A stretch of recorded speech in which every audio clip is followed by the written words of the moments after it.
విన్నావు కదయ్యా, ఒక్క ఛాన్స్ అడిగాడు కదా అని ఫ్యాన్ గుర్తు ఓటేసావు, నా చేత ఏంచావు, సర్వనాశనం చేసావు. ముందు నిషేధిస్తానన్న ప్రభుత్వమే ముందు షాపులు పెట్టడం ఏంటయ్యా? పిచ్చి పిచ్చి బ్యాండ్లన్నీ దించడం ఏంటి? డబ్బులు తగలేసి నువ్వు తాగి నీ ఆరోగ్యం పాడు చేసుకోవడం ఏంటయ్యా? అవి తాగి నీ ఒళ్ళు ఇల్లు గుల్ల చేసావు. నీ మందుల కోసం పొలం అమ్మి ఇళ్ళు అమ్మి ఇలా గుడిసెలు పాలు చేసావయ్యా. అంతా నా తలరాత, నా కర్మయ్యా, నా కర్మ. ఎక్కడికయ్యా ఎగుతున్నావు? ఒంట్లో బాగాలేదు, ఎక్కడికి వెళ్తున్నావు అయ్యా? ఒకసారి తప్పు చేసాం, ఈసారి ఆ తప్పును సరిదిద్దుకుందాం. ఈసారి రాజమండ్రికి ఎవరు వస్తున్నారో తెలుసా? మన చిన్నమ్మ.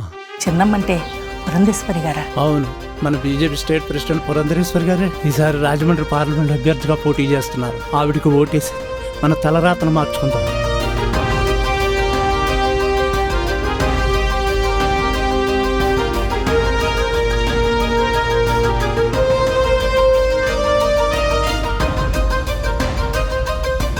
మే 13న కమలం గుర్తుపై ఓటేద్దాం, పురంధేశ్వరి గారిని గెలిపిద్దాం.